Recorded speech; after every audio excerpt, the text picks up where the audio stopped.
So I was just going to the racetrack, basically. And so this guy sitting in the corner didn't bug us, really played it cool. And that's what a con man needs to do, kind of worked his way in. But we noticed he was a pretty good handicapper. He would pick some winners, and if he won, he would buy us a round of drinks. And Dave's like, hey, why don't you come move in with me and get a job where I work? I had mentioned something about watching the Kentucky Derby, because that's my thing. I'm into horse racing. And Dave said, hey, at work, don't mention horse racing. Okay. So that was the only really thing that made me hesitate early on. And I'd see him talking to people, but everybody was Dave's friend at the office. This guy, everybody loved him. He had scams that he was working on, but I didn't know it at the time. Right. So one Saturday, I'm at home. Mail goes through the slot, and it's his Bank of America statement. I opened it.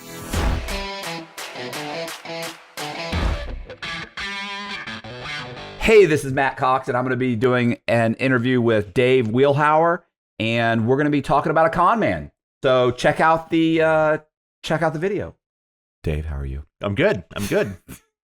I got a little story to tell you. I know. So you contacted me. Mm-hmm. You said, hey, man, listen, I knew this guy. He was a con man. This is an insane story. Then we talked on the phone a couple times. And you're not obviously the con man, but you ended up living with this guy, and you were friends with him for how long? I lived with him for 6 months. Right. And I saw kind of watched the whole thing unfold. I saw the tragic end when he skipped town in the end, but we'll get to that. But I just saw the way he manipulated people, and it's a pretty amazing story. And this guy had known these people for 6-7 years, so it's not like some guy that just came in someone's life. Right. But he was a con man. Right. So he was setting them all up on a long con. What happened? One, did you ever find out, had he ever done this before? He'd done it before. Right. And then what? So then he comes into town. And he starts over. He moves to Florida. Where had he lived before? Cleveland, Ohio. And he'd done it in Cleveland. Yes. What had he done there? He had just ripped people off about over $150,000. Okay. And his parents had to pay to make the people whole. All right. So then he moves to Florida, works for a commercial fisherman for a while. Then he gets a job with ABN AMRO. That's the Amalgamated Bank of Amsterdam, Rotterdam. They're like the 4th or 5th largest bank in the world. LaSalle Bank, if you're familiar with them, out of Chicago. Okay. I'm not. I hear you. Well, they were big back in the day. When was this? 2005. You're about to start your adventure, and I was going on a little adventure of my own there. So it's 2005. I had just shattered my femur, fallen off a roof. I'm a former financial advisor. Who does roofing? I wasn't really a roofer. I had another way to make some money. I had friends that paint. Okay. So I was painting a roof. I wasn't actually a roofing. I've said that. I had a guy that I used to work with at Payne Weber, UBS Payne Weber, said, I need my roof painted. The homeowners insurance association's coming after me. So make a long story short, I gave him a quote. I didn't hear from him. 6 months later, I come back. The tile breaks. I fall. I shatter my femur. I'm learning to walk again. God. And so I was just going to the racetrack, basically, at the Palm Beach Kennel Club. So you're not working? Not working. Staying with mom and dad. Right. Mom taking care of me. And let me tell you something. When you wake up, see the beautiful sunrise, your body heals faster. They lived on the beach. It was great. So this was spring training, 2005. My buddy Jeff Cox, we call him Coxie. I've known him for years. He said, hey, I'm going to bring Paul LaDuca by. He's a new Marlin. He got traded the year before. Said, come up and hang out with us. So I'm hanging out with Paul and Coxie, and there was this guy sitting in the corner, kind of kept to himself, had a bag of pens in his racing form, and slowly but surely, especially after Paul's wife went back to San Antonio, we were there Thursday night, Friday, Saturday, Sunday. In a Major League Baseball, you have to play about 5 innings, and then you can leave. And Paul had horses that he owned at the time, so he would drive from Jupiter to West Palm Beach and watch them run. So I'm having a blast just hanging out with these guys, especially when they make $8 million a year. Right. And hanging out with Coxie and Paul. And so this guy sitting in the corner didn't bug us, really played it cool. And that's what a con man needs to do, kind of worked his way in. But we noticed he was a pretty good handicapper. He would pick some winners, and if he won, he would buy us a round of drinks. And not that I'm an expert, but in my life, I've noticed if you want to be friends with a celebrity or be cool, don't ask them for anything. Don't ask for autographs. Don't be annoying. Right, they want to be treated like something. Yeah, just they want to be treated like a regular dude. Right. And so I used to be a sports agent, and we would go to the second floor in this little cubbyhole cafe because I wanted to keep Paul away from, I hate to call them riffraff, but a lot of the people in the Kennel Club, they're just brutal. And, they're probably Mets or Yankees fans, and they're giving Paul grief because he plays for the Marlins. And I remember one guy saying, "Hey, LeDuc, I didn't know you're so short." And he'd say, "Yeah, but when I stand in my wallet, I'm a lot taller than you." Right. So anyways, time goes on, and we just befriend this guy. He said his name's Dave. David Scott Srail. My name's David Scott Wilhauer. Hey, that's nice. He's from Cleveland, Ohio. I'm from Michigan, so he's a Buckeye. I'm a Wolverine. But he was just a super nice guy. And so then Paul was talking to him. Coxie's talking to him. So he kind of joined our little group for that month and a half every weekend in the spring of 2005. So about April, Coxie and Paul, the big club's going to go play at the old Pro Player Stadium where the Dolphins play now. They've since moved to downtown Miami, but the Marlins played right by Calder Racecourse. And so I was thinking, hey, I'm going to go to the racetrack, and then I'll go see boys play baseball. And Dave's like, hey, why don't you come move in with me and get a job where I work? And I was like, well, what do you do? He's like, well, it's a mortgage company. He's like, you'd be great selling mortgages. Like, man, I don't know anything about mortgages. He's like, listen, you start out as a temp. And then eventually, if you do really well, they'll hire you on full time. I started as a temp. I make great money there. He said, you'd be great selling mortgages. If you were a stockbroker, you could be a mortgage broker. He's like, then you'll be close to your buddies down there. Right. And so when I say down there, it's about 50, 60 miles south of where we're at. So, and I didn't have any other options at the time. And this guy was offering to let me live in his house on the beach. Right. And at first I was like, is he all right? Right. But he was like, no, he was a pretty cool dude.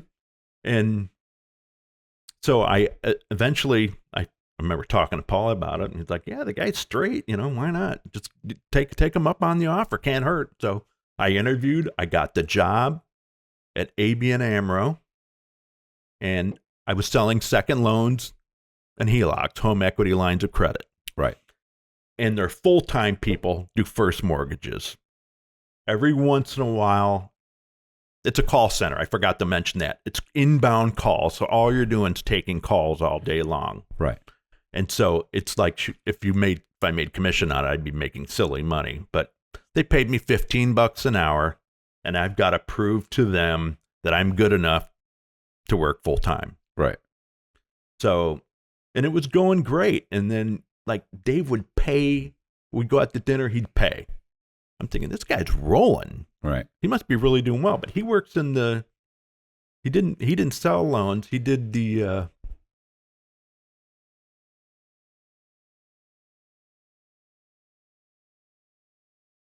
quality control, processor. Yeah, in the processing. Okay, he works in the processing department. And so, but he drove a nice convertible BMW, and his house was right on Arizona Street and Hollywood Beach. It was a little 2-bedroom place. I mean, it needed some work, but it was a really cool place because you know what they say about real estate. The 3 most important things are location, location, and location. And this guy's 600 yards from the waves. Right down on the beach. So it was a great location. So I'm living with my new friend working there. And I ended up doing really well. I was writing like 250 second loans or home ec lines of credit a month. Nice. But again, I'm getting calls, and I've got a lot of them are LaSalle or ABN AMRO customers, so their information comes up there. And so I'm just filling in the blanks. Some people, you had to turn them away. They got 5.25%, and they want to refinance at 5%, and you have to explain to them with closing. It just doesn't make sense with closing costs. So now, in the end, I was thinking, I don't think he wanted him to do well, but we'll get to that. I mean, I don't think he wanted me to do well, and we'll get that figured out later on. I'll get you guys' opinion on that, because he had scams that he was working on, but I didn't know it at the time. Right. So at ABN AMRO, everybody would go out into Smoker's Alley. I didn't smoke, but I just had to take a break because my back, my hip, blah, blah, blah. And I'd see him talking to people, but everybody was Dave's friend at the office. This guy, everybody loved him. And I remember one night, I think it's May, I'm waiting for him at the quarterdeck to have dinner. I'm like, dude, where are you? Someone's car didn't start. He stayed on behind to help him. He was that dude at the office. Right. That helped the little old ladies. Hey, he'll help you move. He'll stop you by. move. Yeah. He was that guy. And I was like, this guy's unbelievable. I know nobody's perfect. And he showed some of his other qualities that weren't great, but, he's just a human being like the rest of us. So I remember he told me that a girl that he used to date, Avelina, he introduced her to Travis. Travis is a mortgage broker. Avelina works in the office near him, and they're good friends, and they work at ABN AMRO there. And I had mentioned something about watching the Kentucky Derby, because that's my thing. I'm into horse racing. And Dave said, hey, at work, don't mention horse racing. At least don't include me. I'm like, why? He's like, people have, they think it's degenerate gambling, whatnot. He's like, so please don't say anything about me and horse racing and whatnot. He's like, just tell them you go antiquing. I'm like, there's no chance I'm going to tell anybody I'm going antiquing. Right. But he's like, well, just keep my name out of it. And I thought that was weird. People don't want to give gamblers money, right, to invest. Exactly. But Avelina would give Dave like $300, and he'd go to the antique shows and bring her back $400. I would later find out that was what was going on. Right. So he's building up trust with the people at work. Like, hey, I'm hitting this antique show. If you guys want to invest, and he paid them all back and then some. They made a nice little score with him. So he's building credit with all these people at work. Now, I don't know this. I just think it's Travis and Avelina.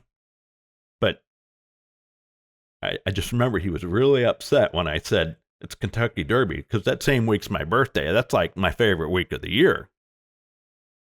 And so I just remembered, wow, that's the first time I saw him kind of get mad at me. I was like, all right, bro, I'm not going to tell him I'm going antiquing. Right. So work's going fine. I'm doing well. I'm progressing there. I remember one day he had a Friday off, and my car wouldn't start. And he said he was going antiquing. Right.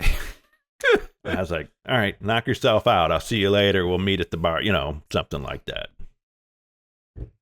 And I called my uncle, and he's like, I'll come down, jump you. And he's got to drive like 45 miles. He's the only person I could find. One of the lifeguard friends of ours that we play poker with at night says, hey, I'll give you a jump start.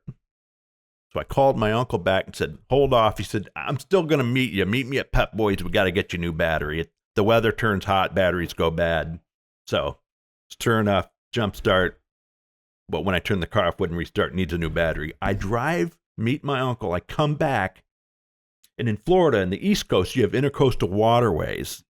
And you've got to go over the bridge to get back, because we lived, the ocean side of the intercoastal. And I remember driving by Dania Highlight, because that was just the way back to the house. And I saw Dave's car sitting there at like 11 o'clock in the morning. Okay. And I thought, that's weird. Maybe his antiquing got done early, but what's he doing there? Now, they show simulcast racing from Australia and England and all that. So I'm like, oh, that guy's junking out betting the ponies. Right. So when I called him later, he pretended like he was still antiquing.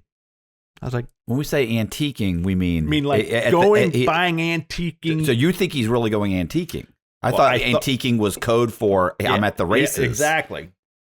So when you say antiquing, you're saying you really think he was going antiquing? He was trying to tell me he was antiquing. I'm thinking he's going to the racetrack. I don't care. Right.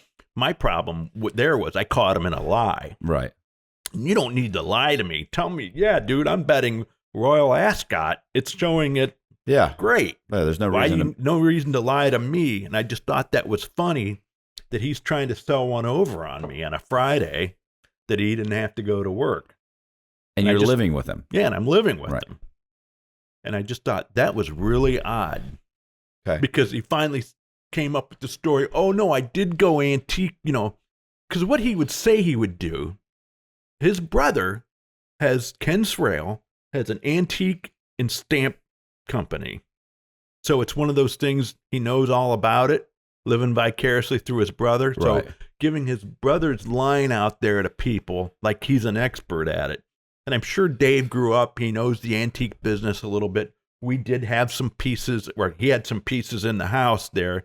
He's like, don't set your drink on that table. That's worth about $1,000. Right.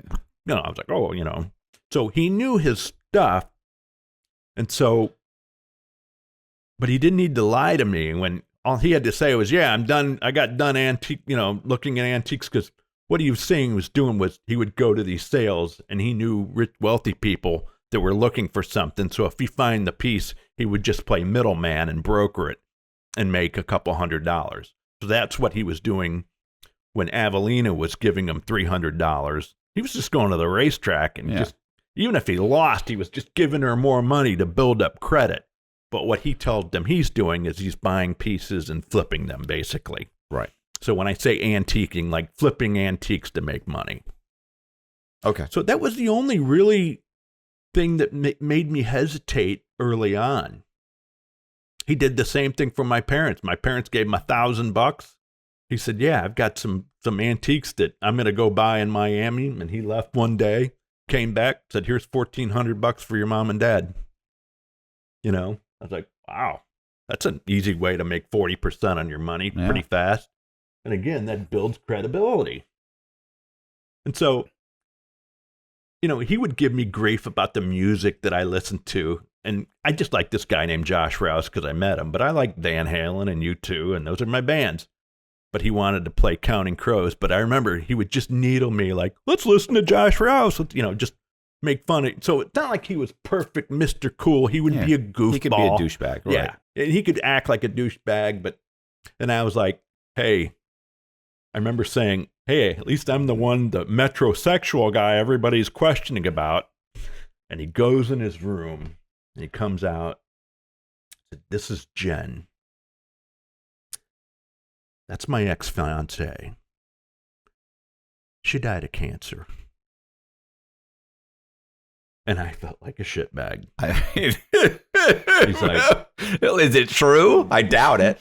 No. Okay. But I mean, he's definitely got his... I'm like, oh, he's got pictures of her. He's got a whole story about her. And I'm like, oh, I can't believe I did that. So he's got his con game down. I'm like, oh, Dave, put your foot in your mouth. I remember I walked outside and he's like, bro. He's like, you're a dick, but it's okay, man. He's not the first one. I was like, hey, as long as you're not going to come hop in my bed at night, I don't care, Right. So we just played it. We're dudes, we're playing it off. I said, we got all these hot chicks around here. He's like, man, I can't get Jen out of my head. And I said, I understand. You poor tortured soul. And Let me invest in some antiques. And what's crazy is I had been engaged July of 2002, spent a good $7,000 at Wilderness Lodge, and 20 days later I was unengaged. And that's because I loved her dearly. We just weren't in love. Right.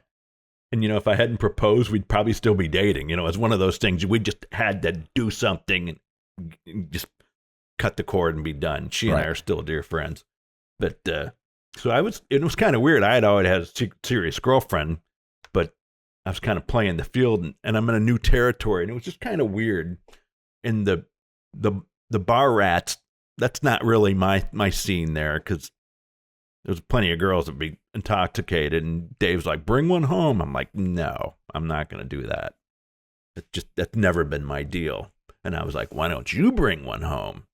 And then, that's kind of what precipitated the whole thing. So he explains to me back in Cleveland, he got engaged. This high school sweetheart, Jen, developed cancer, and he took care of her as she went downhill. And so he came to Florida, worked on a fishing boat, and then just need a new break. And I was like, that was 6 years ago, but it was still obviously really bothering him. So I had happened to mention my buddy Matt, who I went to college with, and he had Section 8 apartments and houses, and he bought stuff. And he's like, as senior management at AB and Amro, we've got a bunch of foreclosures. He said, Matt would have to be partners with me, but we got a whole portfolio of foreclosures, and we get first dibs on them. And so I get him on the phone with my Not college. exactly how it works, but okay. Yeah, well. But you don't know any better. I didn't know any better at the time. And he's got the appraisals on company letterhead. We go and look at the houses. Right. He's like, here's one in Pembroke Pines. It's a 2-2. I think the company's got 38 invested into it. If we, so I didn't know any better. And I'm talking to Matt, and Matt's one of those guys. He did well for himself, but he thinks he's smarter than he is. Right. And his brother and I used to go, hey, Matt, we've given you our knowledge. You've chose to disregard it. So good luck. He's one of those guys. All right. So anyway, Matt ends up sending him like 30 grand. But I really didn't stay that in tune with that. I just knew that Matt had bought a couple houses and they were looking at a third. Now, understand, I go to the racetrack with this guy all the time, but he's not whipping out 5-10 grand. That's something my baseball buddies do. He's betting pretty moderately here. But I do remember him playing a pick six, and he lost in the last race. And the look on his face was like someone died. Like he really needed the horse to win. I was like, oh, man. And come to find out, it was like if he would have hit, it would have been like 200,000 or 300,000. That would have cleared a lot of his troubles. Right. And so, but, I didn't know it at the time, but he really needed that money. And he was pretty salty on the ride home. And I never really saw that side of him. He was just really angry and frustrated. But, being a guy that likes to gamble, hey, I understand that. And I just thought that was, hey, just had some bad luck at the racetrack. Right. But what his problem is his time's running out. And he's, we'll get to it, but his time's running out. He's got to come up with some serious money soon here. So there wasn't too much more to tip me off, but I finally started thinking, this just doesn't make sense. Remember when you said you were at the bank and the bank guy said, I can't put my finger on it. Yeah. But something's not right here. And you said, well, I'm sure it will come to you. Yeah. So I was kind of. It's just your intuition. It's just my intuition just told me something was really off. And you know what the main thing was? I didn't go in his room. And when you peeked in there, it was a pigsty. And people that do well normally take care of their stuff. Right. Now, you typically need to have an organized mind in order to be an organized person and be able, you can fake it. Right. But you can't fake it all the time if it's just not true to your nature. Like very, very well said, Matt. His mattress looked like he hadn't washed his sheets in 3 years. It was that. It had like the sweat stains on it. Right. I'm like, oh my gosh, that looks like a prison cell. And I'm no neat freak, but I started rebelling from him, like making up my bed every day and just push you the other way. Trying to be like, hey, if girls ever come back here, are you going to bring one in that room? Right. And so we would have poker games at night on the weekends. There was this place called Mulvaney's, a beach bar we would go to. And he would pay every time, Matt. And I was like, dude, I'm not your girlfriend. Right. And I grew up with a father that always picked up the check. And so it's just my nature. If I'm taking a chick out, even if we're on the friends, I'm paying. I'm just paying. It's just, that's the reality. I'm paying. I'm old school like that. It's just what it is. So, and I just remember thinking, this is weird. So one Saturday, I'm at home, mail goes through the slot, and it's his Bank of America statement. I opened it. Totally inappropriate. But anyway, what did it say? You know what? Looks you, and I feel bad. Nobody feels worse about this than me, but that fucker was thick. I did feel bad, but he's got my buddy Matt money for $30,000. $30,000, and Matt just told me I'm giving him another 15, and I'm like, I don't know, dude. Hold off. Make sure these first couple deals go through. What are you giving him more money for? Right. So I opened up and I figured, hey, I'm a little sketchy myself. I'll glue it back together, make it look good like it wasn't open. Yeah, or it didn't show up. Yeah. What, you're missing? Yeah, I have a couple things not show up here too. Yeah, mom and dad's credit card when you're a kid. Oh, this must statement that goes bye-bye, right? Yeah, kids don't do that. So I looked. He got the money from Matt. It didn't go to the bank. It would withdraw. Right. But I didn't say anything to him because I thought, how would I know? Maybe he and the vice president of the bank are putting one over on Matt. Yeah, he's partners in the deal, but they're pocketing their profits up front. Right. Okay. So, so you don't know exactly how the money's distributed. How they made the arrangement, but I kind of know. And I remember we're into August, and we started getting some really bad rainstorms. And there were some hurricanes in 2005. There was Charlie, there was Katrina, and Wilma later on. And my grandma wasn't staying in her place in Lighthouse Point. And I remember Dave I was staying up there.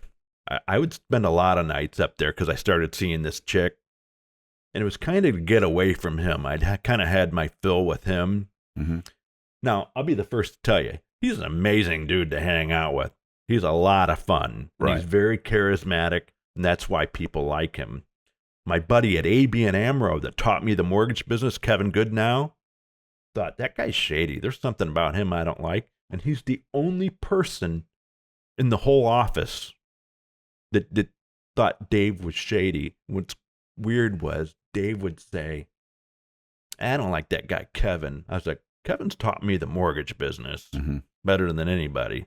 And Kevin ended up getting hired on full time. That's what I'm trying to do.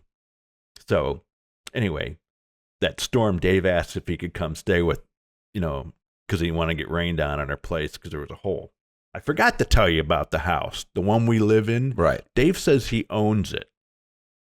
He said, you'll see the landlord show up, but he's got a deal with me, and he showed me the documents. He's buying it.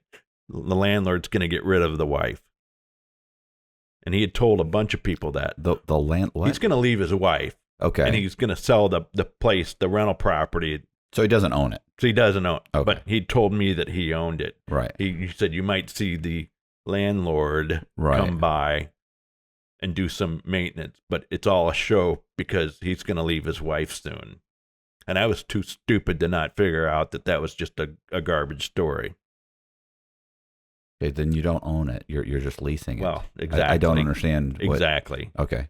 And, if Travis was here, or they might be able to say, I don't remember the exact story. He was basically, the landlord was selling it out behind the wife's back, basically. Oh, okay. So he was going to buy it. He had plans as like a lease with an option to buy. A lease with an option, something like that. So, and I remember it was kind of weird when he stayed with me that night up in Lighthouse Point. But, it was just because I think he knows that I got into his bank statement. Okay. But he's not going to approach me on it. And I was wondering if he's going to say something to me. I have no problem talking about it. Right. Because I would have said, oh, yeah, dude, I'm sorry. I opened it up. I didn't, I don't look at anything. I just ripped it. That was going to be my answer. Right. So, and I mentioned Kevin. Kevin taught me everything about the mortgage business. When he got hired full time, he sat next to Travis and Avelina. Now, as I mentioned earlier, Dave introduced Travis and Avelina. They used to have another girl. I think her name was Rachel, that the four of them would hang out. Unfortunately, she committed suicide. And this is a true story because there's a plaque dedicated to her down at the beach. Okay. And so those three of them would go to the bar on her birthday and talk.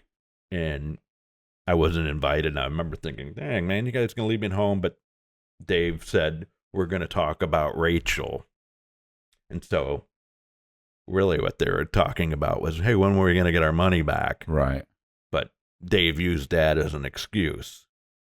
But so, and this was the kind of the final nail in the coffin as far as what I was seeing with this guy. Now, you got to remember, this guy walks into everybody, hey, Dave. People love this dude. Right. At lunch, if you go out, he's picking up the tab.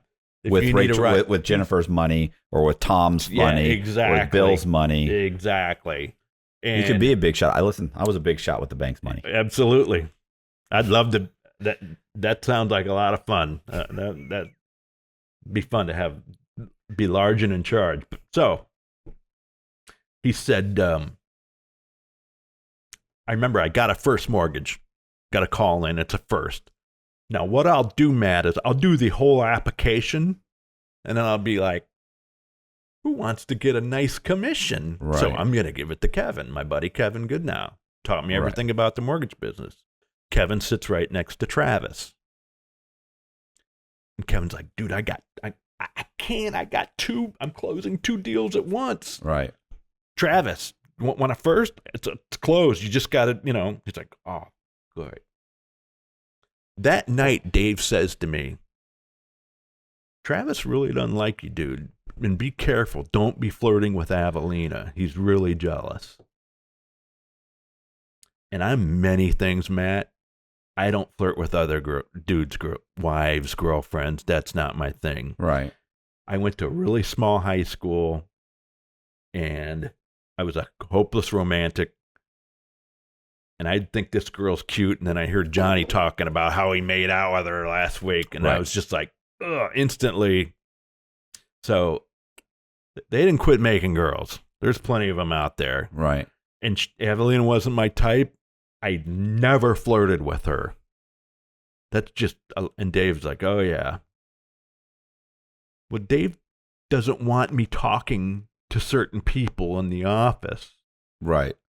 These are people that have invested with him, buying antiques for him. Yeah, that's what I would later figure out. And then he was like, I don't know what you did to piss off Tommy, but boy, I was like, dude, he can't take a joke. I made it, but it's another guy he needs to keep me away from. Right. So there was some of the things there, but in the back of your mind, it doesn't make sense. Right. And your conscience is telling you that that's garbage. So I'm going to join my buddy Billy and Kurt. We're going to go to the Jersey Shore for Labor Day. All right. And like I said, I've kind of spent time away. They haven't made me full-time, even though I'm either first or second in first and second mortgages or home equity lines of credit. I'm really doing well at the company there. But for whatever reason, I've not been offered a full-time position. So I'm just going to take Friday off, and I'll be gone Friday, Saturday, Sunday, Monday. And I get up to Jersey Shore, and I remember I talked to Dave on the phone, and I was like, yeah, we're going to Atlantic City. He's like, let me send you some money. I'm like, hey, if you're going to send me money, and I like to gamble, I was like, yeah, and he sent me $500 and said, Let me know if you need more. Don't tell Carol. Right.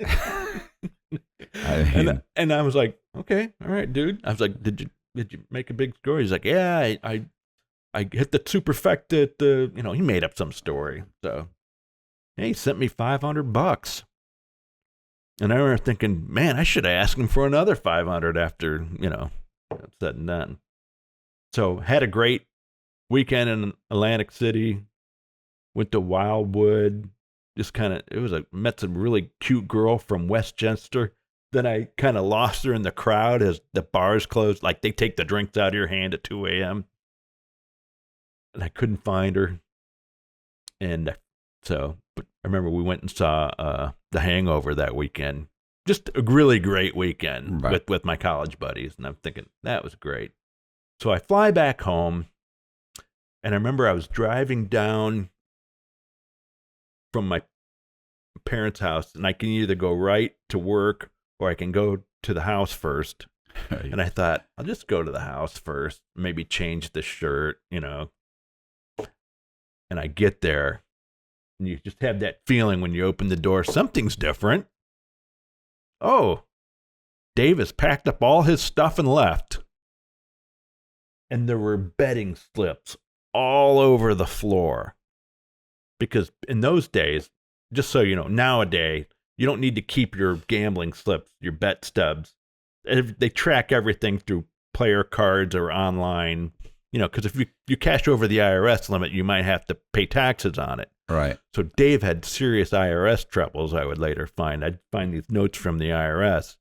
So he had hundreds of thousands of dollars worth of betting slips. And he's gone. And on my bed was a note. And on the kitchen counter, there was a note for Travis and Avelina. And I thought, great. What's going on, YouTube? RDAP Dan here, Federal Prison Time Consulting. Hope you guys are all having a great day. If you're seeing and hearing this right now, that means you're watching Matt Cox on Inside True Crime. At the end of Matt's video, there will be a link in the description where you can book a free consultation with yours truly, RDAP Dan, where we can discuss things that could potentially mitigate your circumstances to receive the best possible outcome at sentencing or even after you started your prison sentence.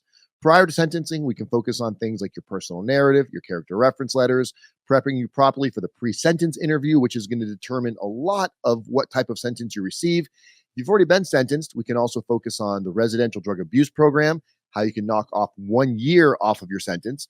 Also, we have the First Step Act where you can earn FSA credits while serving your sentence. For every 30 days that you program through the FSA, you can actually knock an additional 15 days off per month. These are huge benefits, and the only way you're going to find out more is by clicking on the link, booking your free consultation today. All right, guys, see you soon at the end of the video. Peace. I'm out of here. Back to you, Matt. Before I went on that vacation, Dave kind of set it all out there for me. He said, listen, as you know, my brother has an antique and stamp business. He said, the government, people are doing more and more email, so their stamp business is really going down. So they sell all these odd lot stamps at a discount. What do you mean they're stamp? When you say stamp business, I thought you meant like antique stamps. Yeah, that's or what I specialty. thought too. He's saying that the government has they print so many stamps, but they can't sell them all. Okay. And then some of them, they sell them in lots, and you get 7 off a roll here, and through the years they just pile up. So if you're going to buy them, so you can buy stamps at a discount, at a massive bulk, but you've got to take 2-cent stamps and 3 cents. You got to take whatever they give you, but you're going to get it at a massive discount. And he had said that he and his brother, they've done this before, and it takes a little while to get your money back, but companies will buy those stamps from you because you're going to sell it at a discount to them. Right. And he said, my brother's in with, he's been buying so many stamps from the government. He's got inroads there. And he said, you've got some friends that have some money. That's a great way to make 30% on your money. He said, and he was, my brother and I take a small fee, and obviously we've got to make it good for the corporations, or are they just going to buy it from the government? So we got to offer them a discount, but there's a nice spread there for a nice profit. And he pitched me that before I went on vacation. And I was like, well, show me the deal. Show me how it's done. And then if you show me I got to see some things before I'm going to go talk to one of my ball player buddies or somebody that I know. I'm not just going to take your word for it. And I think he was probably heartbroken that I didn't bite on that. Hand over $20,000. Yeah. To invest I think he was stamps. looking for like $100,000. Because in the little note he left me, he said, I was hoping you'd end up being my partner. Partner? That doesn't sound like that. That's it. Yeah. And he said, So you said, so at that point you were like, this is just before you went on vacation, and you were like, I just can't really. It sounds great. Sounds like an interesting idea. And the way he sold it is, listen, the government has made so many stamps and so many people use email now. They're never going to be able to sell all these stamps, and they're still printing them. You got the forever stamps, and then you got 7-cent stamps, 15%. There's such a backlog. They've got warehouses full of stamps, and we have companies that'll buy them, but they might have to piece them together. But if we can buy them for 40, 50, 60 cents in the dollar, then go to the IBM or somebody that still sends out mail, and packages it up for them. Hey, yeah, they can buy it at a discount, so it makes sense. Yeah. So the sounds like deal bullshit to me, but I hear you. Yeah. I hear you. Again, when he told me that, I'm not thinking anything, but he wants me to talk to people that I'm just not going to go. And you remember, I'm not going to ruin your credibility. I'm a former stockbroker. I never asked Paul one time to manage his money. Right. And that's what I do. Right. And when I say manage his money, I would talk about putting his money in a Schwab where he could see it online, and he would just pay me quarterly, because that's what I did at a company, Atlanta Capital Management. I brought all my assets to them, and they paid me quarterly, and I hadn't even pitched them on that. Right. So if I'm not, because I'm more about friendship than worrying about getting your business. Right. And I think that was kind of, so that's why I say I wondered, did he want me to fail at work? So I'm, I owe him because I'm living in his house and he's paying the rent. Right. I don't have to pay rent. And, right. Was it always that you were always you were always being set up for? And he wrote in this note to me that I was hoping you'd be my partner, and I tried to get you. So you opened the letter. So you got back. You got the letter. You opened up the letter. And I'm like, wow, this dude's gone. I was just kind of shocked. Right. And understand, he'd lived there for 6 years. Right. This wasn't just some short con, and all of a sudden he's gone. He had made friendships with people at work and people around the neighborhood that he had to pick up and leave on. And I know that he didn't want to leave. And he probably, he didn't want to con these people out of money, but his desire for gambling money, I guess, was so much stronger. He, pulled off a con here and there. And I think he just probably worked himself in a big hole. Then he came up with these other business ideas. Now you've got people that had given him money. Well, anyways, we'll get that. I drive to work, and I've got to tell Travis and Avelina, because Dave left me a note. What did the letter say to you? What did your letter say? It's basically said, I'm sorry, but I got to take off. I was hoping you'd be my partner, but I don't own the house. That was BS. Okay. I didn't have a fiance that died. I got in the same problems in Ohio, and I just can't keep myself out of trouble. You're a good dude. Basically, I'm sorry about Matt's money. Basically, my bad. Oh shit. And I'm like, and it was just, and we're currently being evicted on. You might want to find someplace else to live. He's like, I'm sorry to do this to you, but I didn't pay September rent. Right. So I'm like, oh great. Just moving sucks in and of itself, but so that was the least of my concerns. But I still don't know how much that he said, but they left a note for Travis and Aveline, and I gave it to them, and I heard screaming around the corner. Now I'm at work. I'm sitting at my desk. Travis is down there. Kevin's down there, and Travis they're screaming. They're yelling, but there's other people yelling. Oh, okay. So now it's spreading. And it's spreading. Right. And then the management calls me into an office, and I pull out my letter. And I was like, this is what he left me. And I gave that letter up. I think I made a copy of it and sent it to Matt, because I got to call my college roommate, who, by the way, tells me, oh, I did send that other $15,000 to him. That's $45,000. $45,000 I've given Dave. And what kills me is, dude, where's that $45,000? You're right. Did you gamble that all? Yeah. I was sitting next to you the whole time. It sure didn't look like it. So, well, I was going to say, the other thing is, you're like, oh, he didn't want to up and leave, but you're also thinking that he has the same emotional attachments to other people that you do. Yes.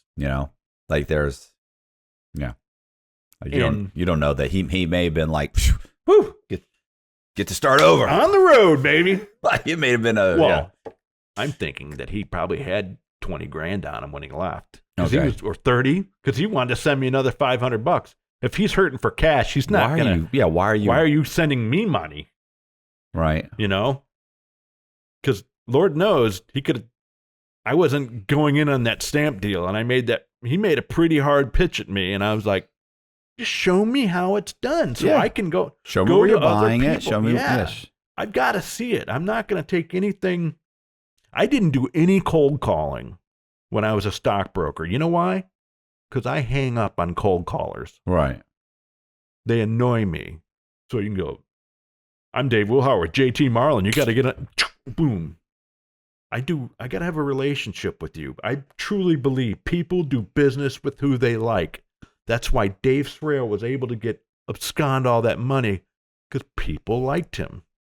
You know what's so funny is that when I was in Tampa and on the run, and I was flipping properties, and people saw, I'm always paying for everything. How many people would come to me and say, hey, listen, I could, if I gave you $20,000, like could I, what could I get back? And I would be like, and this is the thing, it was like, one, I'm not going to rip you off, but two, I know that everything I'm doing is illegal. Right. And I don't want to have wires from you coming to me. And then the other thing was, it was like, okay, it's not worth it for you to lend me money. For one thing, I'm borrowing money very inexpensively from the bank. Right. I have plenty of money. Yeah. Like your $20,000, if I've got $300,000 in the bank and I've got your $20,000, like what am I getting? Really, means nothing. In the grand scheme of things. I'm borrowing money at 6%, 5%. Yeah. I don't like. What are you going to get? You're just one more phone call headache that I got to worry about. Right. Like your $20,000, I can just pull $20,000 out of my own bank account and it costs me nothing. Right. You're saying, if I give you 20, would you give me back 2,200? Or 20,000 and give me plus 2,000? Like, no. Yeah. I tell you what, you're a better man than me. But people are constantly offering me money. Yeah. And it's like, it's crazy. It's like, this is not, and I think that's the same thing. Your buddy realized, if I'm paying for everything, I look like I'm doing well, everybody likes me, everybody trusts me. Mm-hmm. They're going to offer me money. And if I come to them and ask them for money, they're going to give me the money. Oh, yeah. And, he created the fear of loss, like, and if you don't have it, don't matter, but I got to get it by Monday, and right. And, you've always had cash on them, I had a buddy in prison who said, he said, people are more concerned about losing out on a good deal than they are at protecting their money. Yeah. They don't, what they don't want to have $100,000 and find out that they could have lent it to you and made 150 than to keep their 100,000, even though it's a risk. Like they're more willing to risk it than protect it. Right. And he was like, and that was the big thing, was he played up on that. Yep. I've got this guy invested, this guy invested, this guy invested. I've got one more spot, but I'm talking to somebody else. Yeah. And I'll do it. It's like, they're not asking me any questions. They don't have any proof. They don't have anything. They just don't want somebody else to get their investment. When we did my family's business, we did club sales. public or quasi-private golf country clubs would turn private, and it was deposit membership. So when you resign your membership, you get all your money back. It's a liability, not a credit for the club. My dad came up with it. It was a great program. Some country clubs, you join, pay $100,000, you leave, you get $20,000, if you're lucky. So it was a deposit membership, but they would have price increases, and people would be waiting there and be like, hey, July 1st, the price goes from $25,000 to $35,000. And most of these people are really wealthy, and they're like, I don't know. Hey, that's fine. But if you want to play golf at the club, it will be $35,000. It's $25,000 right now. Right. So fear of loss is a big thing. And I love what you said in your other video. You make that sales pitch and you shut up. All right. My dad told me the same thing your dad said. Yeah. Next person that speaks loses. Yeah. You'll talk yourself out of a deal. And then we had a problem with guys that would keep talking like, dude, you've already sold them on it. Shut up. So anyway. It's screaming at the office. And people kept coming up. Did Dave Srail really leave? And I'm just sitting at my deck. I'm like trying to do the second mortgage. Like, yeah, give me 10 minutes. I'll tell you all about it. And then the vice president comes over and said, Dave, you know me from Adam. Can I have a word with you? Because do you know what happened to my $100,000? Oh my God! What's crazy was how did it keep getting worse and worse? Yeah, how Dave sold me on to sell it to Matt was he was doing what was called Six Sigma. It was some type of club.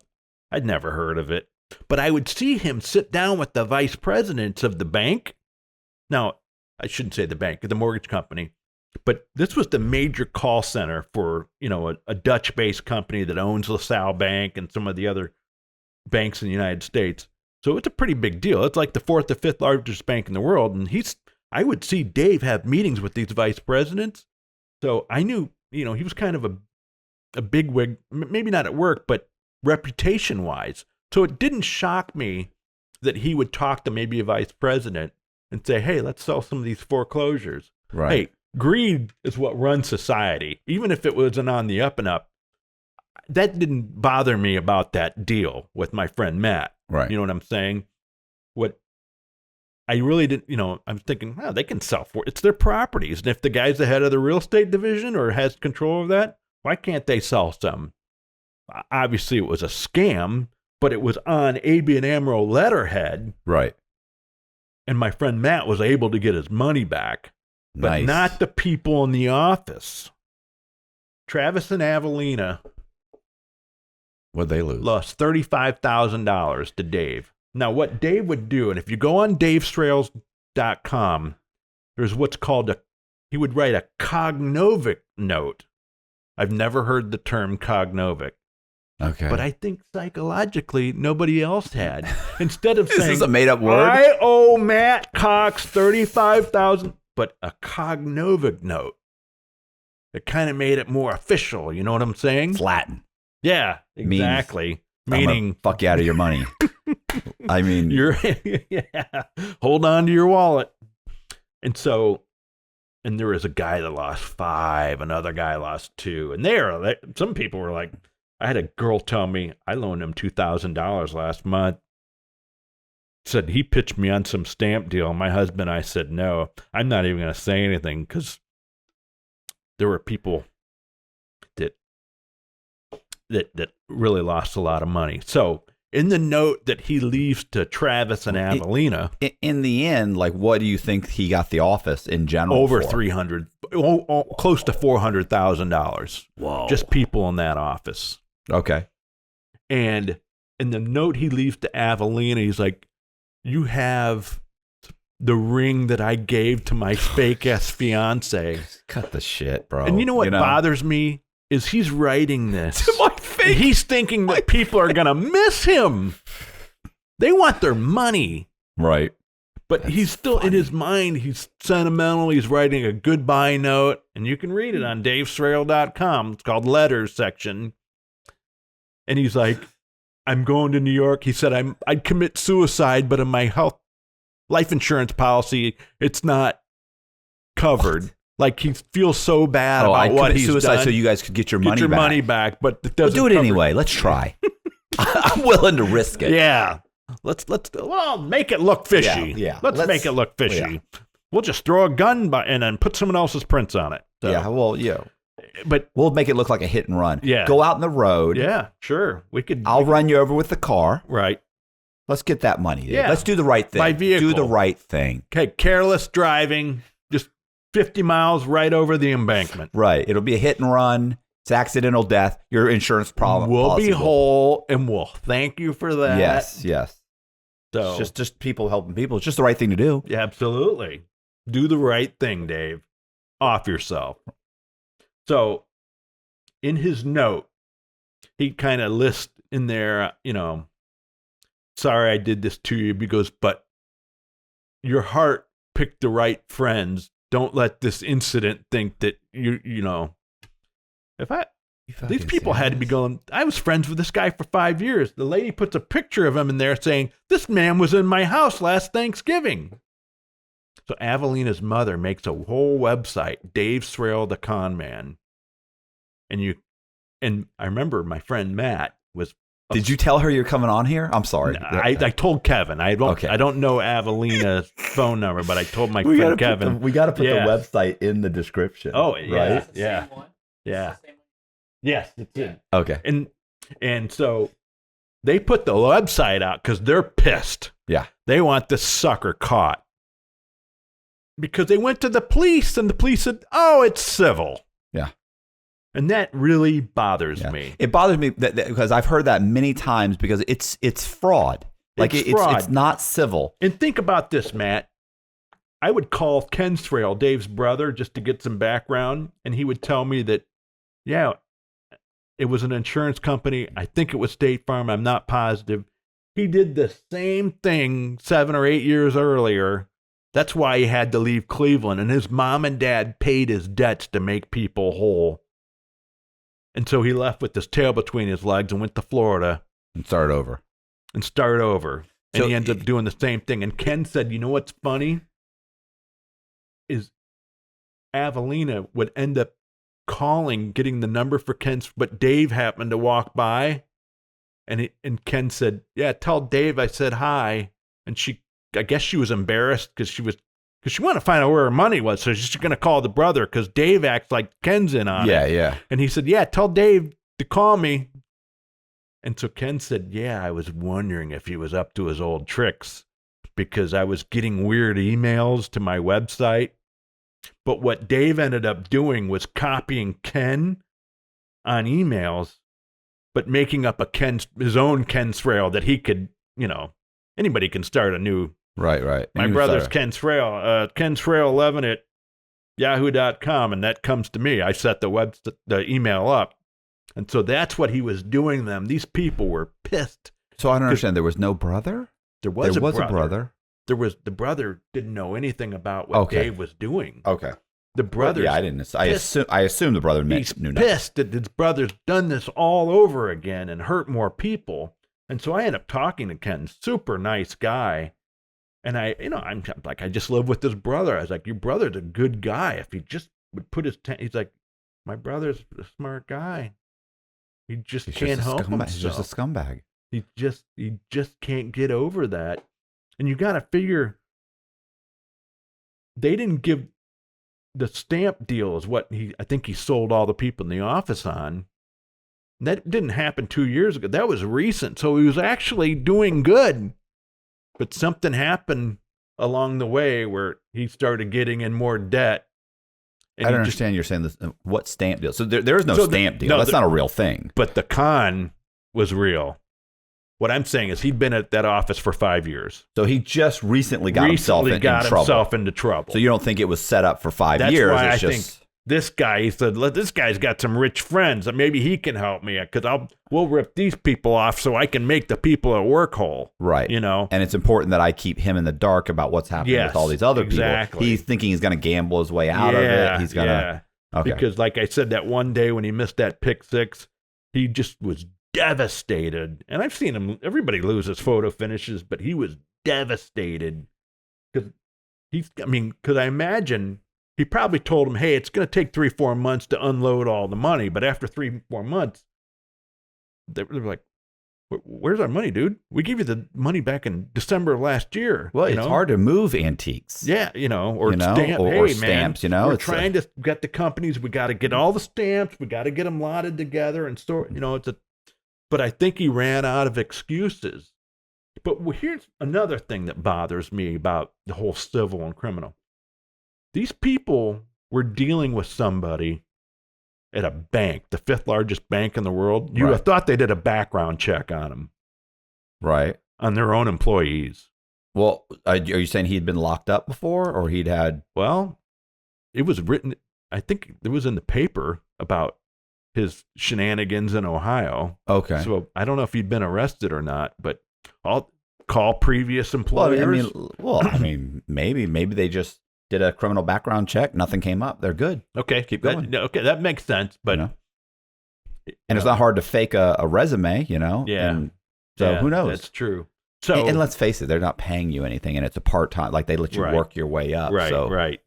So Srail ends up going to Texas, and the following spring, Paul, my buddy, baseball player, lives in San Antonio. And he calls me and says, hey, you're not going to believe this. Does that guy Dave that you live with, does he bring a big bag of pens to the track with him and wear a bandana? I said, yeah. He's like, he's sitting 3 feet away from me. So Paul goes to talk to him. Dave says, I'll be right back. Bolts. Paul said he went to the bathroom and ran out of the racetrack. Paul's like, dude, I'm not going to turn him in. I just wanted to talk to him. Yeah. So that website ends up going up, and someone finds out Dave's real name. Apparently, he'd been using fake names. He was doing fake names once he took off. Yeah, I think his real name is Dave Srail. Dave Srail, but he was giving fake names, and he was also signing up for Big Pharma has all these tests. What am I looking for?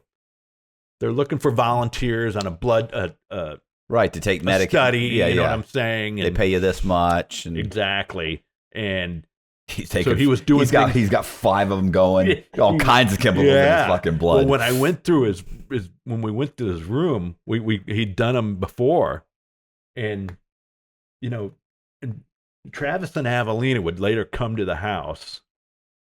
Well, I kind of blown it. If you read the end of the letter he left Travis and Avelina, after he BS's about the suicide, poor me, poor me, but I'm going to use my talents for good, and trust your heart, Avelina. You didn't do bad picking friends in me, and you found a great man in Travis. And at the very end there, and he said, oh, and as far as David, I just don't have the words. And what he means is that guy David and his mom that he stole $300,000 from, that was their life savings. He couldn't leave him a letter. Which one was David? There was another guy in the office. Oh, okay. I didn't know about it either until I read the letter. $300,000 he stole from a guy and his mom. I went outside the office. He was sobbing in his car. Dave was. This guy David. He's got to go home and tell his mom that all our money is gone. Wow. No, we can't arrest the guy for screwing. Because here's my thing. If I went into the bank and I lied to the bank, and they gave me money, and I never paid them back, that's fraud. Right. So because you're not a licensed organization, because he borrowed money from somebody. They're saying, oh, that's civil. Puts it on this note saying, I took the money from you. Writes a note saying, I'm a con man. And admits to it. Well, what is the difference between me borrowing $300,000 from Bank of America and then writing them a note saying, hey, my bad, I just took your money, go fuck yourself? It's the same thing. I still have a promissory note. So if we screw banks, you go to prison. But if we screw the individuals, American people, go fuck yourself. Go find a lawyer. Now, lucky for my buddy Matt, I found a great attorney down in Miami that's a friend of the family, and he got Matt all his money back. For how? Well, he sued ABN AMRO, Okay. Because it was on their letterhead. It was their employees. He presented it. Right, He sent the appraisals. He sent the descriptions. But what about the other guy? 300,000, Dave. He's nothing. They didn't get any money back. You told me you got his money. I was thinking about Dave. Yeah, I feel it's terrible. That's why I'm sitting here. Because there's a big injustice. The people that on your adventure, I don't think when it's all said and done, the banks, they have insurance policies against fraud. Right. Or at least they've built it into their business model. It's the business model, absolutely. Like there are a certain percentage of interest rates and everything else goes just towards fraud. You said there was one guy that was really mad at you and I had so I actually have like 4 victims. But the total I owe all victims is about $30,000. And I didn't take the money. Like you've got a doctor that paid like $11,000 or $12,000 to an attorney. They all paid for attorneys, by the way. The same thing, CPA paid for an attorney. Same thing as a lawyer that lent money. He was a hard money lender. He also paid a lawyer. He paid like $2,500, $3,500. Right. Like and then there was like one other person. It was the same thing. They paid like $2,500, $3,500. The most was the doctor that lost money. And yeah, he was so furious that he couldn't be. He was like, that he couldn't even come to, because they wanted him to get up and say, because he'd lost the most money. I had to hire an attorney. Did he lose his life saving? No. You know what I'm saying? But that's my point. Yeah. And he's that mad. I know, but some guys are so. Of course, they don't like to get over on. Right. But it's just how do we allow this to happen? Even if they don't lock Srail up and say, we're going to garnish your wages to pay these people off. Right, at least something coming in. So they get some money back. Yeah, $500 a month, they're getting something, but nothing. It's just... And the thing is, if they grabbed him, like how hard of a case is that to even make? Once you grab him, you say, here it is. Yeah. We're charging you with this. You get on probation. You're going to start making payments. Mm-hmm. That's it. That's not a hard that's my thought for exactly. The police. So he goes to Texas. The guy reads davesrail.com, and apparently Dave had a knife on him. And the guy confronted Dave. Now, Dave's not a fighter, but he would pull the knife out, like, get away from me. That's the only reason he did 30 days in jail is because he pulled out a knife. The guy called the cops. Yeah. Dave was gone, found a new company. The guy talked to a detective. The detective found the website, davesrail.com. They arrested Srail right before he was going to get on an airplane, going to do work. He was working for some company that they used to fly off-site in Texas. But he only did like 30 or 60 days in jail. And that's it. He goes to Evansville, Indiana. He screws a lady out of a couple $1,000s. He's repeated this. So in my mind, if we could say this guy's a scam artist, he's a perfect con man. Con's short for confidence. You gain confidence in him. He is a con man. Right. And if you say he did it in Ohio, he did it in Florida, he did it in Texas, he did it in Indiana. I mean, you've got a pattern from the 90s up to 2015. He's just screwing people. It just hasn't stopped. What's funny to me is that like he's getting these jobs at these financial institutions or these institutions where you have access to people's. That's my point. Right. So you would think they would do a little extra. Like he's got social I know you security can't do number? you check, does he have a criminal record? But you got to be really careful. You got people's social security numbers. You got everything's there. Listen, when you're talking to somebody on the phone and you're getting their information, especially back then they're giving it all to you right over the phone. Matt, I was talking about second mortgage with people, and I'm like, you're going to have to give me your social so I can do your credit. Boom. People don't like giving social security to strangers over the phone, and I don't blame them. Right, but they give it to you. They give it to you. Well, I was going to say, the thing is that like I would get on the phone with somebody and ask them all kinds of, like, so once they start telling you stuff, right, you get them in the pop. They're all in. Like, once they get date of birth, social security number, where were you, what state and county were you born? Your mother's maiden name. Like, you're asking them questions like there's no reason for me to ask you some of these questions. I was wondering how you did that. How do you get on a maiden name? Yeah. Let's have a password just in case. Absolutely. What's your mom's maiden name? Yeah. Okay. Yeah, just for security reasons, just for security password. What's your mom's maiden name? Oh, okay. Oh, it's such and such. Okay, thank you. It's like, oh, were you serious? Like, you could have made something up. Give me your dog's name. Anything. But they give that, and then listen. I never had anybody who would stop halfway through. Right. Like as soon as they give me their social security number, you kicked in the door. Now you're in the house. Right. They're giving you everything. So the ironic thing is about 3 years later, I started getting notices from the IRS that I owed back taxes. And I thought, that's strange. Maybe I hit a $2,000 ticket to the racetrack that I didn't claim on. Oh, no. Someone said I made $270,000 a year, got 70 grand in taxes. He used your social security? Someone used my social security. Who could that be? I thought maybe it was Dave Srail. Okay. Was it? It wasn't? It wasn't. Oh, I thought you were going to say. But they let go of me at the bank because they felt like I was a distraction at work, even though I was doing a great job and I wasn't full time. I was still a temp. They never brought me over, and people were coming up to me. I don't blame them. And to be honest with you, I didn't want to live that far south. It'd be like you going down to Sarasota. It's just too far of a drive. It was too far.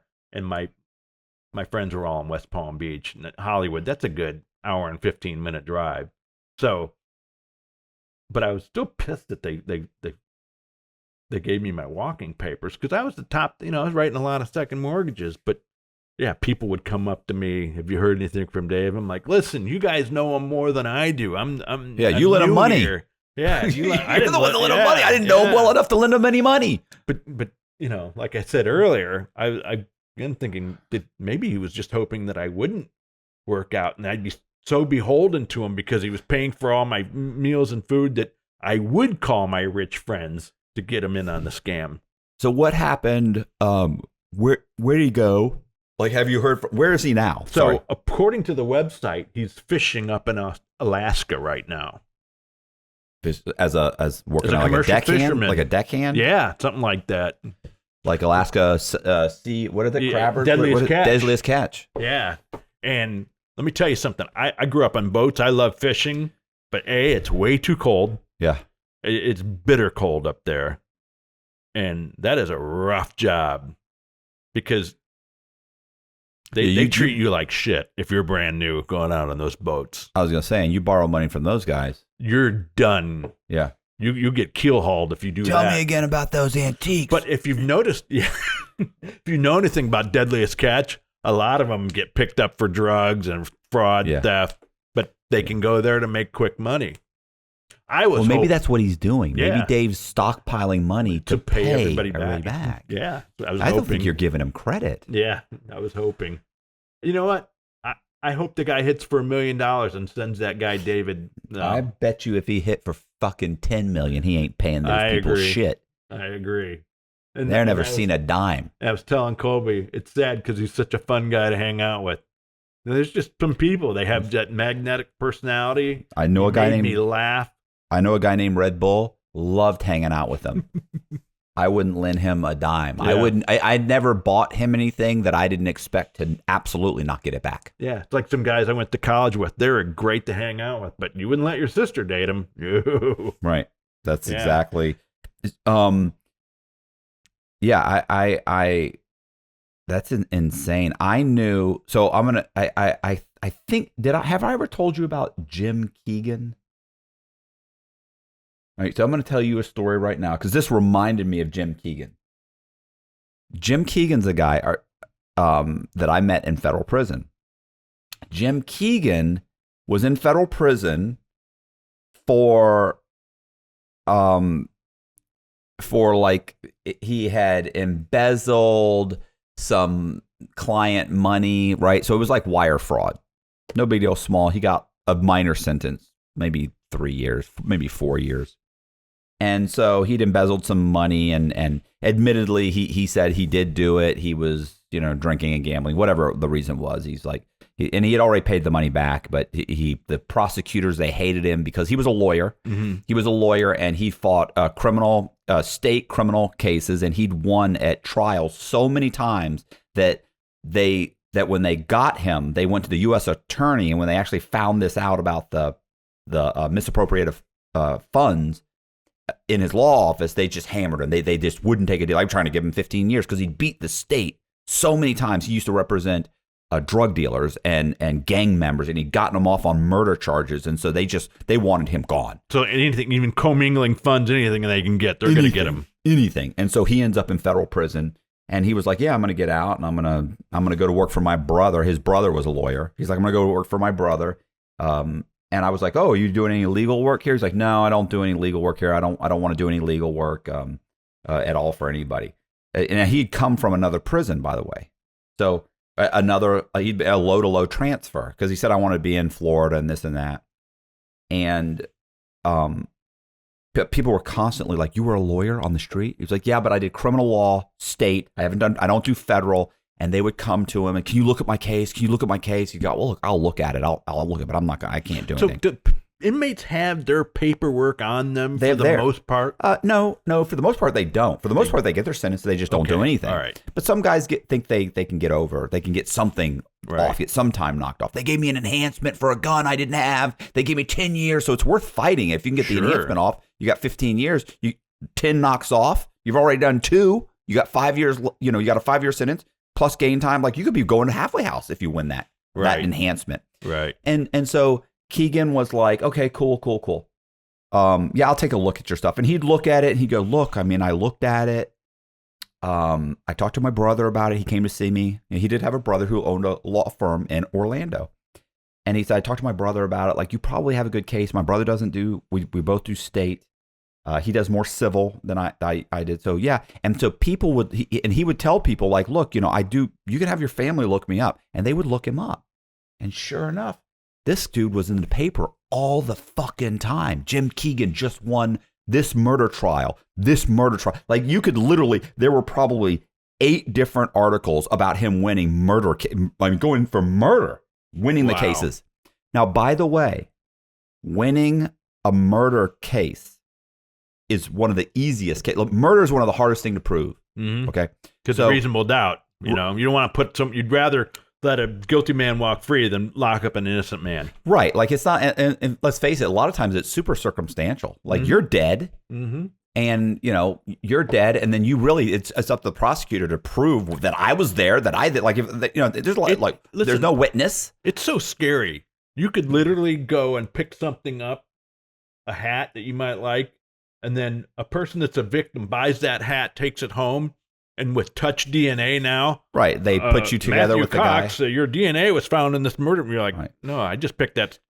Right, but let's say that's one of those things that he would go to. There's just weird circumstantial things that just happen in life, and that gets very scary. There's a lot of people that have been locked up that were innocent, and now DNA is proving them innocent. Right. Well, that's something totally different. What we're talking about is that this guy got him off on murder. Like, he was getting off people on murder, so they didn't like him. They sent him to prison. So here's what I'm saying is that people, because he didn't want to do legal work, people are constantly coming to him, begging him to do legal work, because they're looking at, he's a lawyer. And he's great. He's a great lawyer. And because they're looking at the newspaper, they see that he's been super successful. So his story makes sense. People start giving him money. Like, bro, he's like, look, honestly, I can't. I mean, he's like, look, I'll do your case for you. I'm going to work, but I'm leaving here in like 8 months to a year. Right. I'll be in the halfway house, and I'm going to be working at my brother's law office. Right. You can have your family look up my brother too. They would look him up. Sure enough, there's a law office. His brother's name is like whatever, Bill Keegan or Tom Keegan.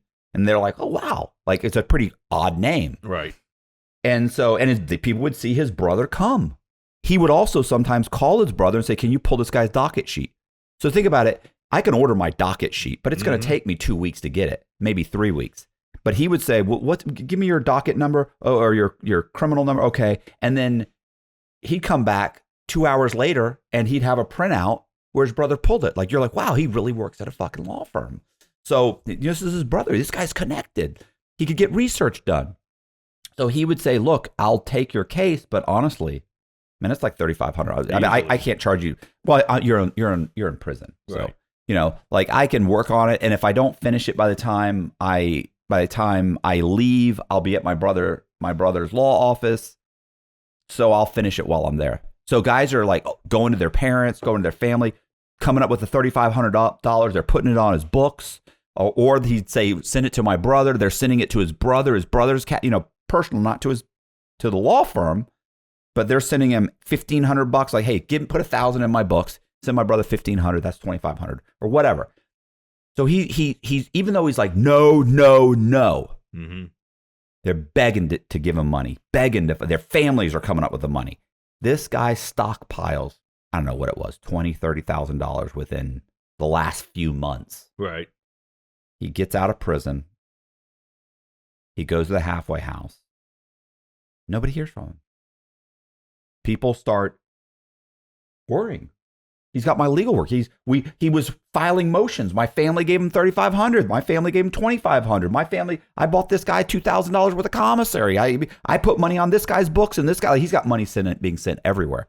But he's explained that, look, I got to get out. I got this. People start calling his brother's law firm. Mm-hmm. His brother is like, my brother's not a lawyer. My brother's a fucking con man. What are you talking about? My brother went to jail because he was doing the books for somebody and he was embezzling money from their business, and that's why he went to jail. And he's been to jail before.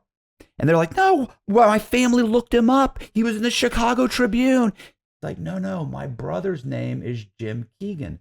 My father's name is Jim Keegan. My father was a big-time attorney. Yep. And he's like, do the math, bro. Yeah. If my it's brother's a 1984 story. Do you think it's me? Yeah, my brother's 50. He would have been 23 years old when he tried that case. He would have been 28 years old. Like, are you like look the at con just came to him. They kept asking him, like, I could bilk these people. Look at the photos. Yep. He's like, look at the photos. That's my dad. Of course, the person at home looking up doesn't realize that you're not. They don't see what Jim Keegan looks like. Like, this guy would be 70 something. Yeah. Jim Keegan's 50. Like, so it's like, holy shit. Listen, it was, and I hate to say this, but it was hilarious. That is hilarious. And so what happened, and this is what's even more funny, and this is the only reason it reminds me of what you said. Right. I had a literary agent at the time, and I remember telling the literary agent, like, holy shit, you're not gonna fucking, like, I was telling him about it, the whole thing, right? So he knew about it. So what happens is, it turns out that a lot of these people their family started writing letters to the bar saying, I gave this lawyer money for his brother who was in prison, and I gave him money. So his brother starts just paying people back. Yeah. Because they're saying, the bar is like saying, first what they say is, we don't get involved in legal fee disputes. Right. But they also are writing letters to him saying, you have to answer this. So he's scared. He starts cutting checks for $3,500, $2,500, $1,500, $3,500. I even knew a guy that wrote a letter to him saying, I gave your brother $1,500. Yeah. And he cut him a check. He didn't give a shit. He pays out like $20-something thousand. Wow. And keep in mind too, some of these people have had some motions filed. So they're in the middle of a fucking legal battle with the government now that they're ill-equipped to even handle. Yeah. Well, here's my question on that, though. This guy, even if he was a lawyer, he's great at getting. Aren't we at the appeal process, and that's a special? No. Basically, most inmates. So you get arrested, you get sentenced. You basically have 1 year to file what's called a 2255 to say the government fucked up somehow, or your lawyer didn't represent you, or something. After 1 year, you're basically doomed. Now, if there's new precedents in your case, and you can get back in court somehow, you can file a motion, or you can try and get around the 1 year time bar. It's called equitable tolling, by making an argument. And listen, if you don't know any better, here's the worst thing about the law. Is that you could file a nice guy motion. Do you know what a nice guy motion is? No. A nice guy is, Dave's a nice guy. You should let him out of jail. And you could write it in green crayon and send it into the federal court. And they would answer it like it was a legitimate thing. They'd say, we are currently replying to the nice guy motion filed by Dave, stating that he is a nice guy and should be let out of jail under Johnson versus the United States. It is clear that he is time barred. And they wouldn't be like, is this a joke? They would act like, so I could not know anything. And there are guys right now in federal prison who act like they're jailhouse lawyers and they'll file motion. They'll give me $500. They'll file motions with you. And if you don't know anything about the law, you think they do, and they don't know shit. And the court responds like it's a legitimate argument. So you have no clue. But put that aside. So here's the second part of that, is that one day my literary agent comes to see me. I want to say he was in person. He might have just called me on the phone. I might have just talked to him on the phone. But he said, listen, Matt, he said, do you know a guy named Jim Keegan? And I said, yeah. Why? I said, remember I told you about him? And he goes, okay. He said, I thought it might be him. He goes, listen to this. He said, I went into a bar in Orlando. I was visiting a buddy who owns a bar in Orlando. He said, I happened to be in Orlando for some other reason, because this guy was actually from like Clearwater or something. So my literary agent went to Orlando for some reason, goes to visit a buddy who owns a bar, goes into the bar, and while he's in the bar, he's sitting there talking to the bartender, and something came up where he ended up saying something, and Jim Keegan was there, and Keegan said to him, and I forget exactly how but he ended up saying Reback, because the guy's last name was Reback. He's like, Reback. He goes, it's funny. He said, I got a buddy who has a lawyer named Reback. And he goes, that's an odd name. Like, that's a very, and he said, really? He said, who's your buddy? He goes, oh, he's a writer. He's named Matt Cox. And he goes, yeah. He said, I'm Ross Reback. He goes, Matt Cox is a client of mine. He goes, I'm not a lawyer, though. He said, I'm a literary agent, or I'm his agent. He said, yeah, he's in prison. He said, how do you know him?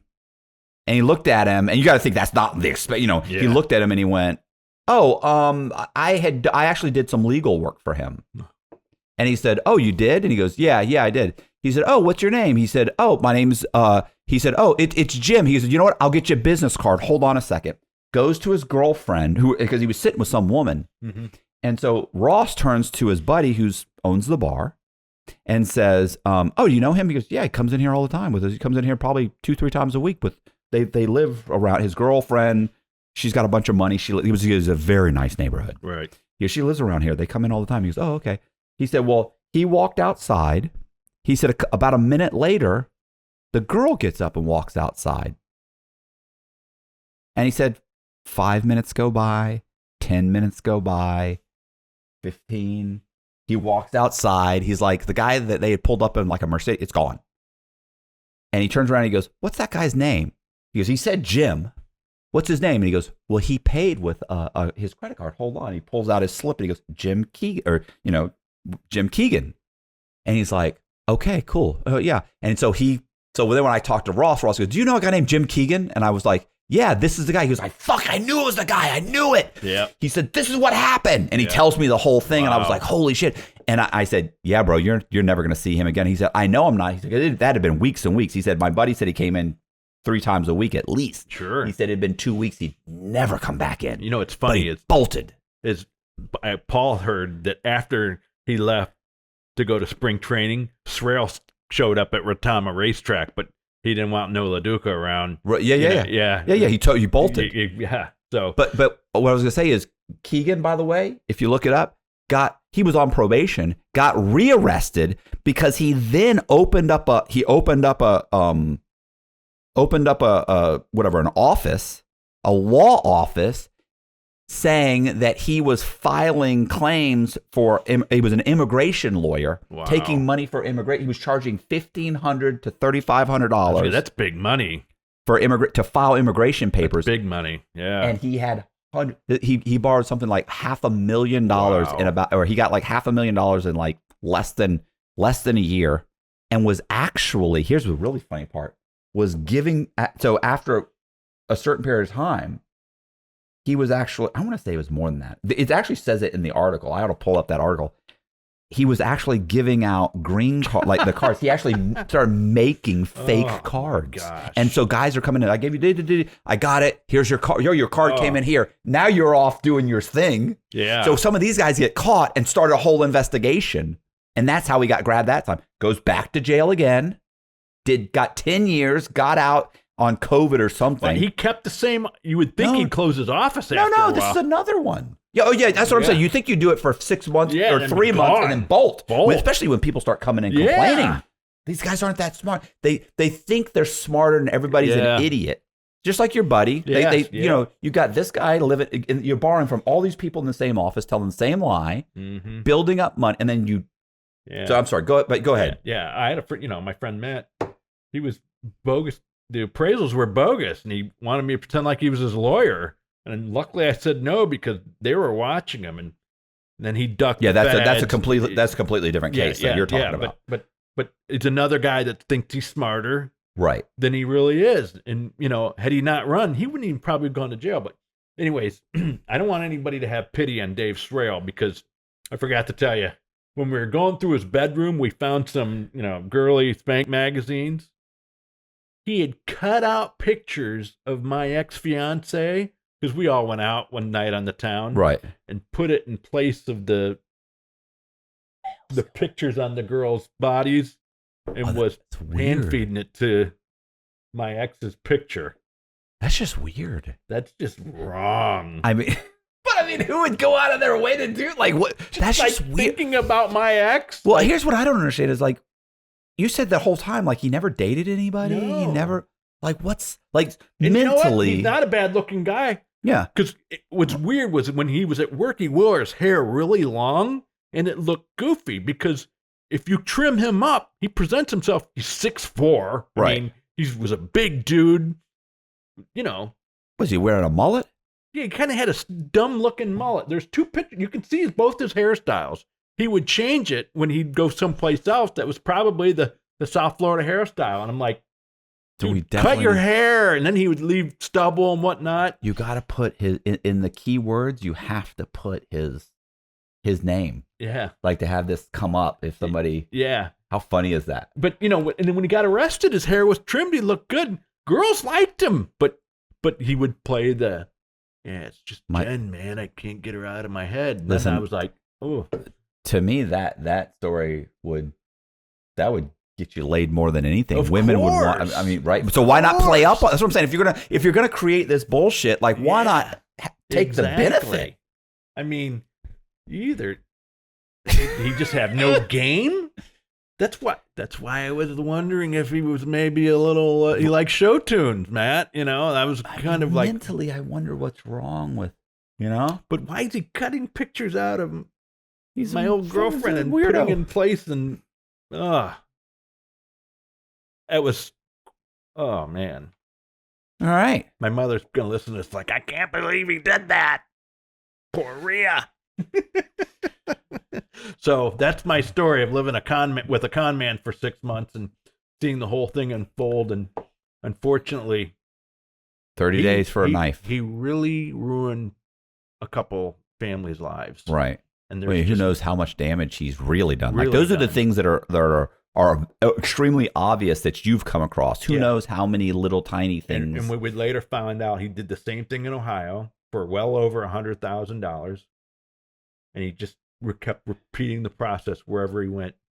And the government says that's a civil matter, but if you steal from a bank, we're going to throw you in prison.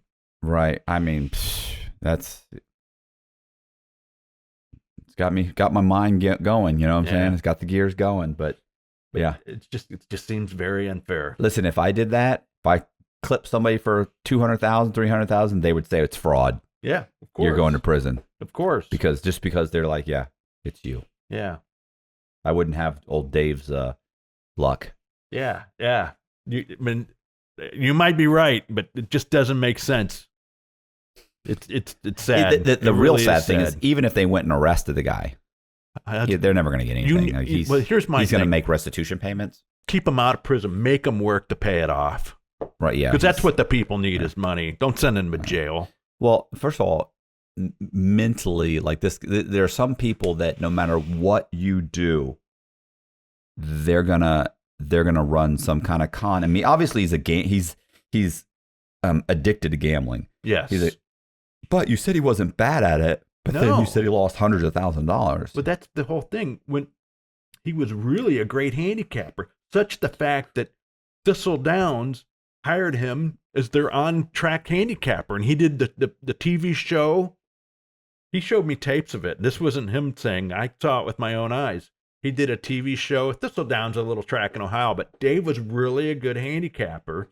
And if he set his mind to it and he managed his money right, they don't build these tracks on people winning. They build on people losing. But there are some guys that, if you pick your spots, but Dave couldn't control himself. So, like when I told the story about him being at the High Life Fronton, he's betting Australia at 8 o'clock in the morning. That's what he was doing. Right.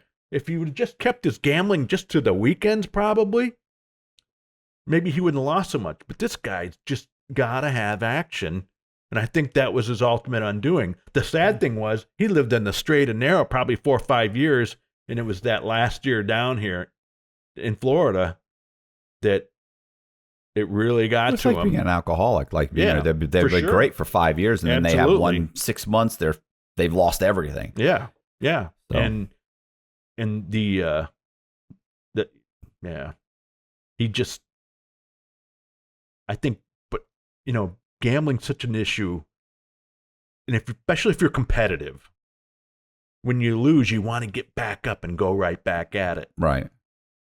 And so you're more engaged.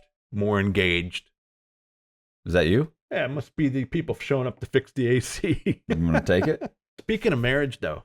What? Srail. What? So if the ex-fiance is fake. Right. And didn't have any chicks down there.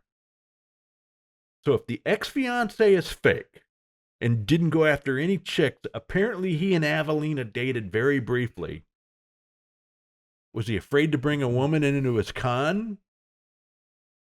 I have no idea. I dated a chick that I remember she had told me that she dated a guy, because I remember we had gone on a few dates. This was 20 years ago. Right. I remember we had gone on like one date or 2 dates, and I remember she was like we had slept together, and she said, "Do you have any fetishes?" And I was like, "Well, what do you mean?" And she said, "I just want to make sure that you're just like a normal, like there's nothing weird." And I was like, "Why?" I was like, "Have you dated some guys that have some weird stuff?" She goes, "Yeah." She goes, "I dated a guy that literally," she said, "he had like a feet fetish." Oh, and I was like, "Are you?" She's like he literally wanted me to lube up my feet, and he would. It was weird. And I was like, "Oh, wow." I said, "How long did you date him?" She's like, "About 6 months." I was like, 6 months? 6 months? Like, oh, my God. Wow. You and I were on Match.com about at the same time. And I remember I used to go to Tampa, Orlando, meet some girls. That Becky Howe, I didn't run to her out. Because let me tell you something. You're a better man than me. She would have been hog-tied, duct tape. I would have taken more than half of the money and said, "Here you go, honey. I'm out of here." That's when not. You said you're a good man. You left her with a bunch of money.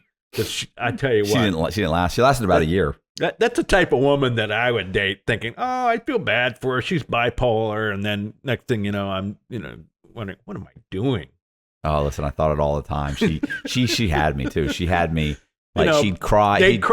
I'm a sucker for a girl that cries. Crying, and I feel bad. But anyway, are you ready? Yeah. Are we? Did you have anything else? Anything else I haven't asked? Just great being on the show. I really enjoy your channel, and thanks for having me. Yeah, I appreciate that. I appreciate you coming down. Hey, I appreciate you guys watching. Do me a favor and hit the subscribe button, hit the bell, leave a comment. We're gonna leave the website that we've been talking about in the description. I can't remember. DaveSrail.com. Remember, it's liars backward. DaveSrail, liarsbackward.com. All right, so we're going to leave that description in the description box. And if you see him, don't loan him any money. Don't lend him any money. I appreciate you guys watching. Thank you very much. See ya.